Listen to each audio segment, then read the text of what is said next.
Irmãos, vamos abrir a palavra de Deus em 1 Samuel 16. 1 Samuel 16. Hoje é uma mensagem muito clara, muito direta desse texto, mas é importante nos dias de hoje, o que Deus quer falar ao seu coração. 1 Samuel 16, versículo 1 a 13. Diz o Senhor a Samuel: até quando terás pena de Saul, havendo eu rejeitado para que não reine sobre Israel? Enche um chifre de azeite e vem. Enviar-te-ei a Jessé, o belenita, porque dentre os seus filhos me provide um rei. Disse Samuel: como irei eu? Pois Saul o saberá e me matará. Então disse o Senhor: toma contigo um novilho e dize: vim para sacrificar ao Senhor. Convidarás a Jessé ao sacrifício, e eu te mostrarei o que hás de fazer. Eu ungir-me-ás a quem eu te designar. Fez, pois, Samuel o que dissera o Senhor, e veio a Belém. Saíram-lhe ao encontro os anciãos da cidade, tremendo, e perguntaram: é de paz a tua vinda? Respondeu ele: é de paz. Vim sacrificar ao Senhor. Santificai-vos e vinde comigo ao sacrifício.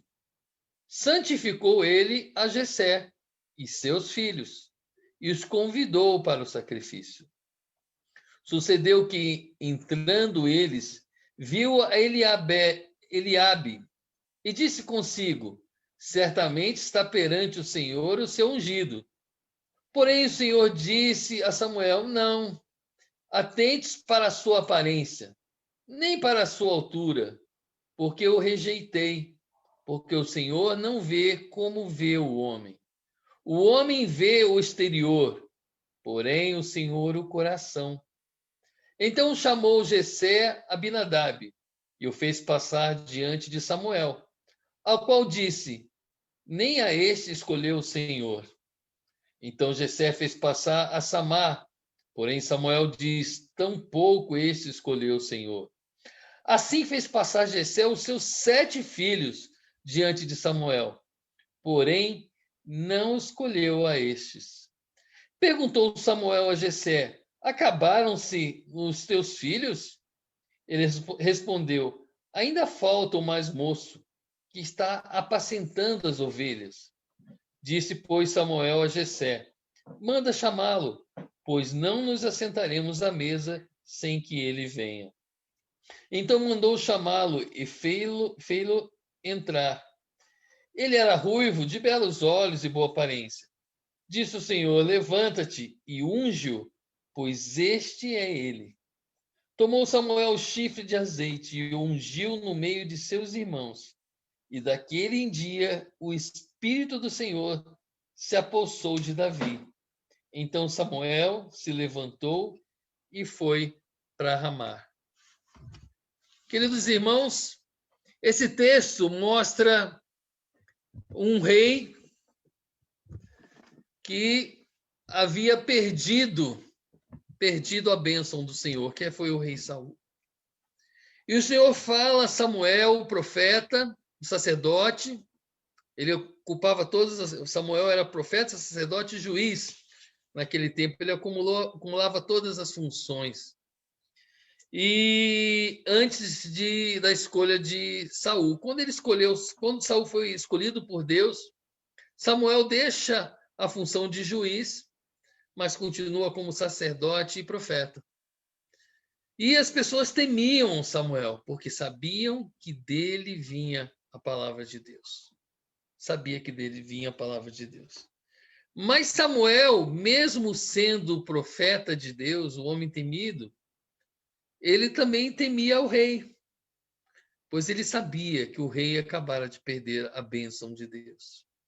E Deus chama Samuel e manda ele ir ungir um novo rei. E ele, com medo de Saul, chega para Deus e fala: mas como eu vou fazer isso? Veja que até o homem de Deus, ele tinha liberdade de questionar Deus no seu infinito, na sua pequena mente, nos seus olhos limitados. Ele ainda tinha capacidade de ter medo de um homem que era muito inferior ao poder que emanava, que vinha de Deus. Por mais que ele fosse um homem de Deus, ele temeu a morte. E ele não confiou totalmente em Deus, e ele questionou. Veja, irmãos, os homens de Deus também são falhos. Os homens de Deus não são santos como Deus é santo, mas eles buscam a santidade incessantemente. Isso é o que Deus espera de um homem de Deus. Mas Samuel era imperfeito, o grande profeta e sacerdote. E ele ficou com medo. E Deus é tão misericordioso, olha para ele e fala assim, imagina Deus olhando para ele dizendo assim, meu Deus, como é que você ainda questiona o meu poder? Tá bom, Samuel, eu te amo tanto. Eu vou dar uma desculpa para você, eu vou dar um subterfúgio, se isso te acalma. Olha, diga que você vai fazer um sacrifício, e você vai fazer esse sacrifício. Mas aí você aproveita o momento, chama Jessé e faz aquilo a qual eu estou te mandando que faça. Olha que pequenez de um grande homem de Deus.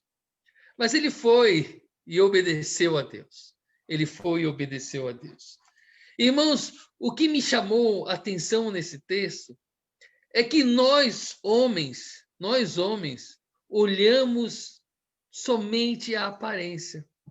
Nós homens não temos a capacidade de enxergar o coração.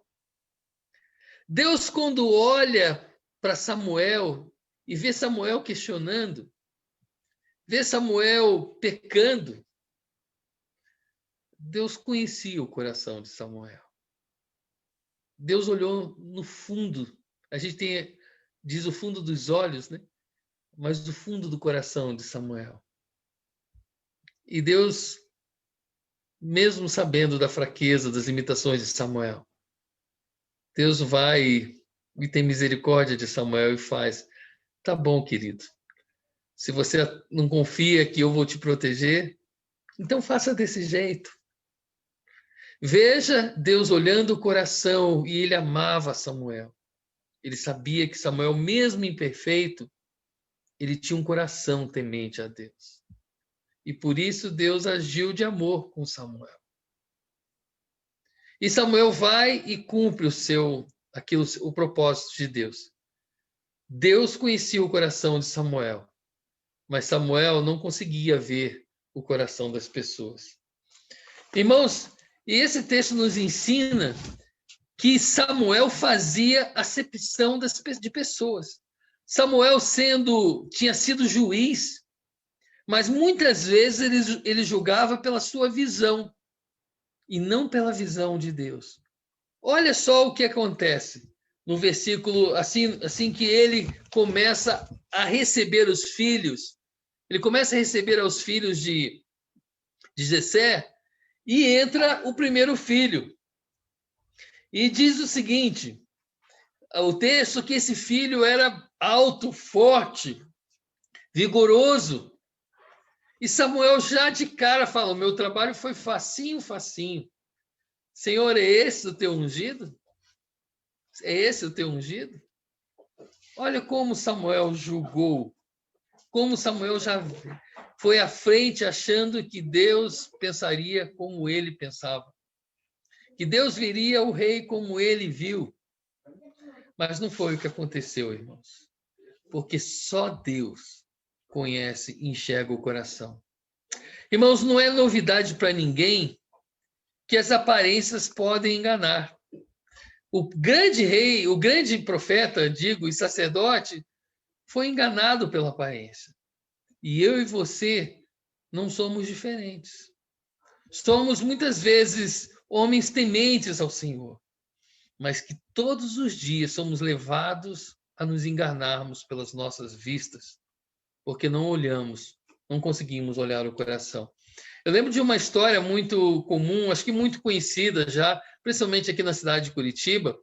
Há um tempo atrás, essa história viralizou, não tinha ainda YouTube, mas toda a cidade ficou sabendo, ouviu um comentário que um senhor vindo do campo, todo mal vestido, maltrapilho de sandálias havaianas, com um saco de estopa enorme nas costas, entrou numa concessionária de caminhão. E ele chegou naquela concessionária, foi direto a um vendedor, e o vendedor olhou para ele e falou assim: não vou perder meu tempo, não, isso aí não dá nada. E olhou para um jovem vendedor que tinha acabado de ser admitido e olhou para ele e falou assim: senhor, vai com aquele jovem ali, ele vai atender o senhor. E aquele jovem, na sua empolgação e na sua falta de experiência, né, e também com um pouco de misericórdia, falou: não, eu vou atender o senhor. E começou a mostrar aquele caminhão para aquele senhor, mas para poder mostrar que havia aprendido o serviço e não havia esperança no coração que aquele homem pudesse comprar aquele caminhão. E o homem foi fazendo perguntas, o jovem respondendo, o homem fazendo perguntas, ele respondendo, até que, enfim, o homem perguntou: mas quanto custa? E o jovem, meio preconceituoso, falou: é muito dinheiro, senhor. O caminhão desse custa tanto. Naquele exato momento, aquele senhor tirou aquele saco de estopa, que era apenas para esconder dos ladrões, e debaixo daquelas estopas saiu uma pilha de dinheiro, ao vivo e a cores. Ele falou: eu vou levar. Gostei do caminhão. Aquele primeiro vendedor e todos os vendedores que estavam ficaram enlouquecidos por vender um caminhão. A comissão era maravilhosa. E eles haviam julgado mal aquele homem simples. Irmãos, isso acontece todos os dias. O meu pai sempre foi uma pessoa muito simples. Meu pai, antes dessa coisa de PT, de direita, de PSL, dessa polarização de partidos, meu pai, ele foi militar e ele sempre gostou de camisa vermelha. E ele usava aquelas camisas vermelhas, ele estava surrada, né? Surrada de tanto que ele gostava, e ele dizia: pai, tira essa coisa de vermelho, não combina bem. Ele dizia: esse aqui é o sangue de Cristo, é o vermelho carmesim, porque ele gostava muito do vermelho. E para onde ele ia, ele gostava de ir com aquela camisa vermelha, e às vezes não estava bem apropriado para a situação, para a ocasião. E minha mãe, ele talvez esteja ouvindo agora, minha mãe deve estar rindo. Pois é, eu sempre falei para ele tirar a camisa vermelha. Enfim, nós filhos, quando crescemos, quando queria dar um presente, sabia. A gente dava uma camisa vermelha, queria gostar, lógico, né? Minha mãe não gostava muito, mas a gente sabia que ele gostava. Enfim, num dia desse que ele estava querendo comprar um carro, ele levou o meu irmão. Meu irmão já estava bem sucedido, era, se eu não me engano, gerente do Banestado. E eles foram numa concessionária e meu pai, de camisa vermelha, mal vestido, foi lá e aconteceu a mesma coisa com ele. Não deram atenção para ele. E ele saiu daquela concessionária muito bravo. Foi numa outra e comprou 2 carros também à vista, naquela época. E eram 2 carros, na época, importados. Né? O meu irmão estava numa situação financeira muito bem, um seria para o meu irmão e o outro seria do meu pai, as economias que ele havia guardado para comprar aquele carro. Irmãos, nós não somos diferentes. Hoje, quando alguém para você para pedir informação, se a pessoa tiver mal vestido, a tua sensação vai ser, primeiro, de segurança. Será que eu vou ser assaltado? Ou será que vai me pedir dinheiro? Será que está bêbado? Ou será que está drogado? É assim, irmãos, infelizmente, que nós agimos. Você não é diferente. Depende da situação. Quando você vai preparado para fazer uma ação social, como uma obra social, você se prepara para não pensar dessa forma. Mas quando você é pego de surpresa, você olha com a sua vista. Você não olha com o seu coração. E eu digo por mim mesmo, irmãos. Essa semana eu andando de bicicleta, eu fui para o trabalho, voltando do trabalho de bicicleta, de vez de carro, resolvi de bicicleta, e eu paro, né, para atravessar uma rua, chegou uma pessoa, me assustou, e mal vestida, cheirosa, me perguntou a hora. Na hora eu me assustei, achei que fosse assaltado. Mas aquela pessoa só me perguntou a hora. Ela queria conversar, nem me pediu dinheiro. Ela queria conversar e eu percebi que ele queria conversar. Irmãos, nós somos assim. Nós discriminamos porque não enxergamos com os olhos de Deus. Mas uma mensagem, irmãos, muito importante desse texto bíblico é que a aparência pode enganar até os servos de Deus. Samuel foi enganado. A aparência pode enganar até os servos de Deus. Pode, inclusive, enganar a mim e a todos nós, porque enganou o grande servo de Deus, Samuel. Irmãos, foi feita uma pesquisa numa estação de metrô dos Estados Unidos há um tempo atrás, sobre a importância da aparência. E um certo homem que fazia parte dessa empresa de pesquisa, vestido normalmente com uma roupa simples, foi pegar o metrô e já abordava as pessoas num tempo cronometrado, começou a abordar as pessoas dizendo: eu esqueci minha carteira em casa, você pode me ajudar na passagem? E algumas pessoas diziam sim, outras não, e ele, depois de um determinado tempo, acumulou uma certa quantia. A pesquisa mandou que ele saísse e botasse apenas uma gravata muito bonita, para complementar aquela roupa. E ele voltou e no mesmo período, tempo cronometrado, ele conseguiu muito mais do que o dobro em dinheiro do que ele havia conseguido antes.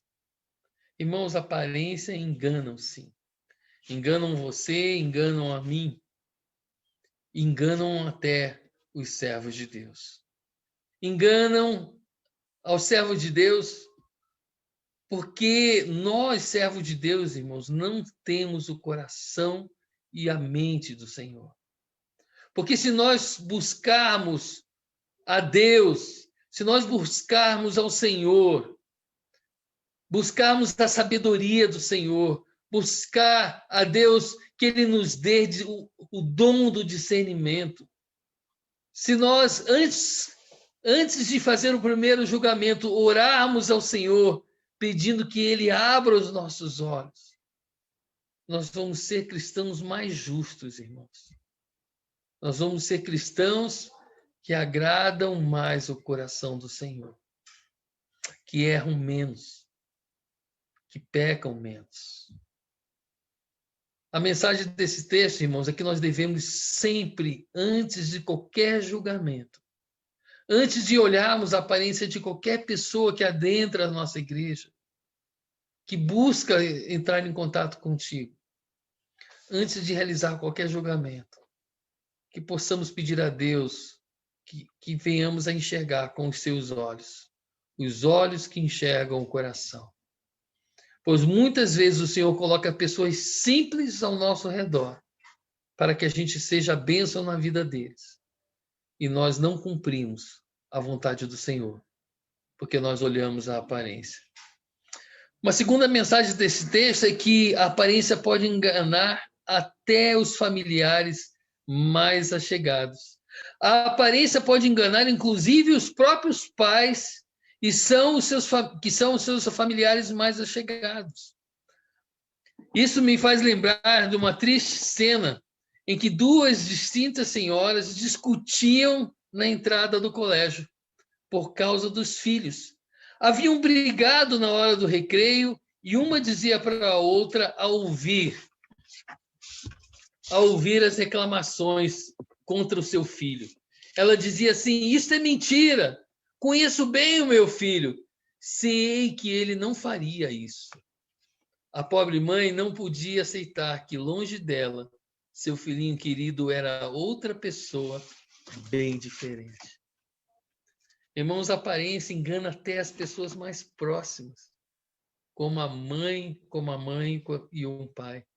Engana até o coração que acha que conhece intimamente, profundamente os seus filhos. Quanto mais a nós, quando não temos tanta intimidade com as pessoas.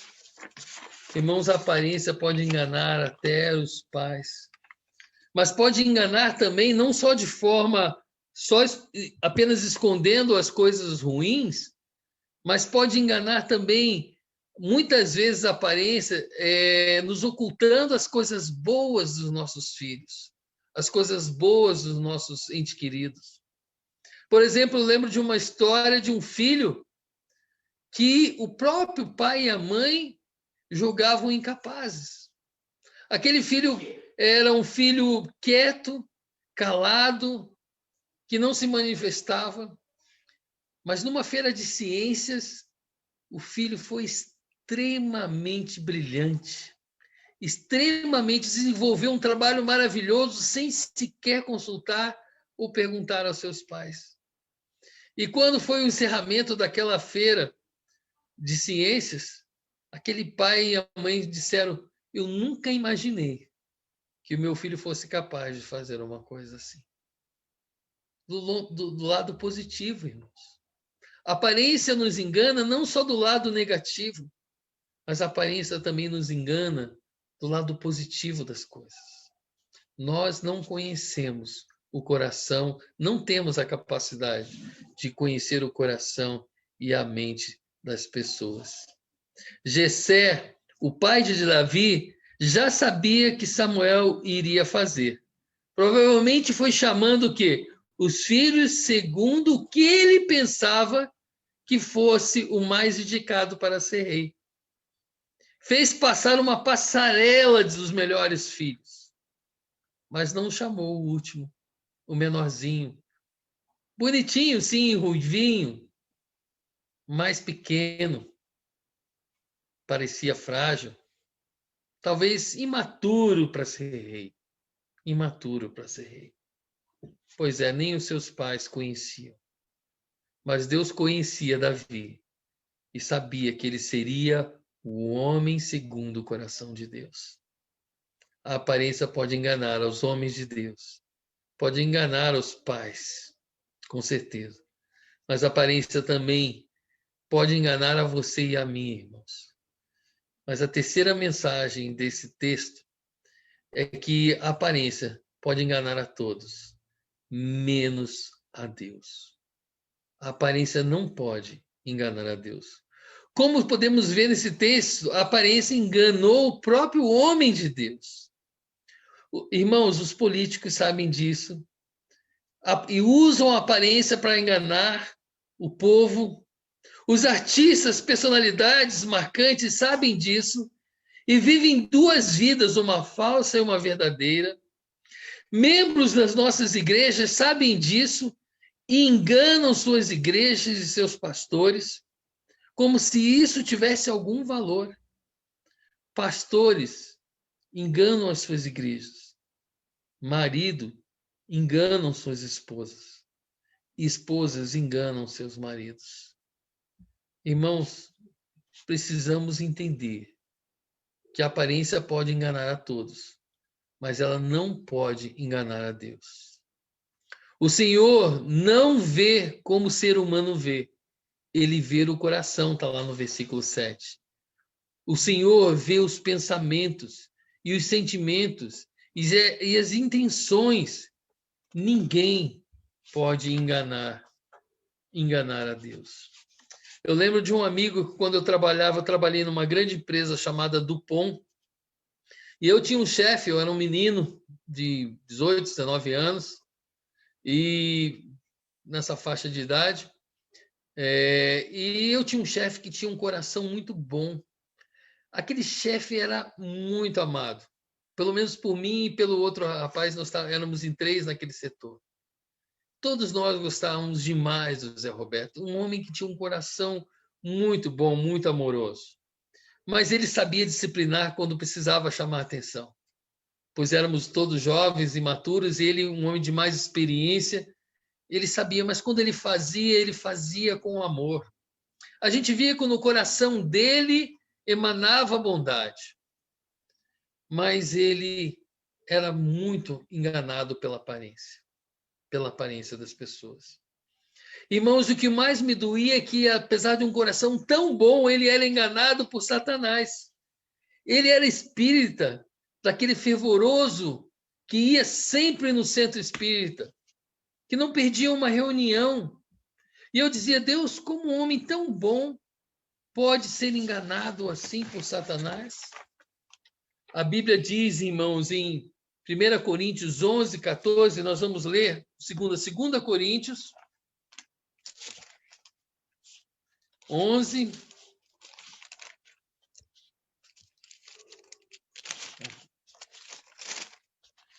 Coríntios 11, versículos 14, diz o seguinte, a palavra de Deus: e não é de admirar, porque o próprio Satanás se transforma em anjo de luz.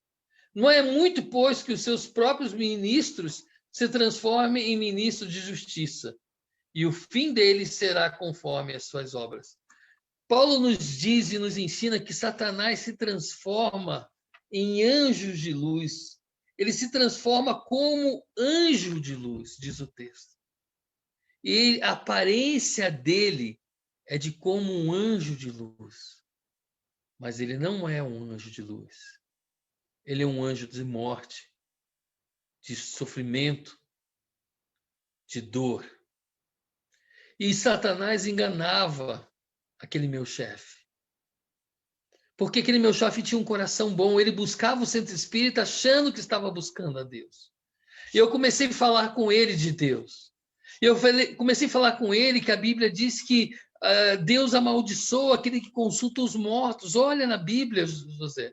Isso não pode vir de Deus. Se Deus fala que ele amaldiçoa as pessoas que consultam mortos e videntes, como pode ser de Deus?